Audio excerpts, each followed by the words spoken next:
এই মুহূর্তে আপনারা যে দৃশ্য দেখছেন তা একটি ভয়াবহ বাস্তবতার প্রতিচ্ছবি। আমাদের অঞ্চলের সাম্প্রতিক বন্যার চিত্র। টানা ভারী বৃষ্টিপাত ও নদীর পানি বৃদ্ধির কারণে এলাকা প্লাবিত হয়ে পড়েছে।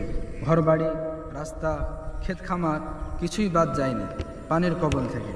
অনেকে গৃহহীন, অনেক পরিবার এখনও নিরাপদ আশ্রয়ের সন্ধানে। খাবার, পানি ও চিকিৎসার জন্য হাহাকার উঠেছে।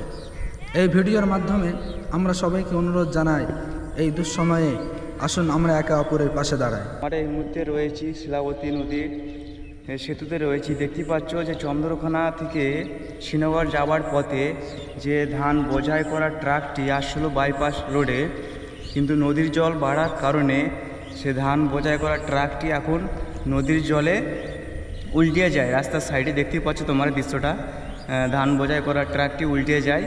তো আমরা সেই চিত্রটি আপনাদের সামনে তুলে ধরছি। চাষিদের বাদাম, তিল পুরো নষ্ট হয়ে গেছে। কয়েক একর একর জমি দেখতে পাচ্ছ পুরো জল ভরে গেছে জমিতে।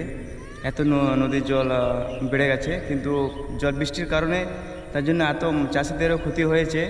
দেখতে পাচ্ছ আমাদের ভিডিওটার সামনে, তোমাদের সামনে তুলে ধরছি। তাই আমরা আশা করব যে ভিডিওটা সবার কাছে পৌঁছে দাও। অনেকেরই ঘর বাড়ি নষ্ট হয়ে গেছে। তারই সাইডে দেখতে পাচ্ছ খালি জল জল।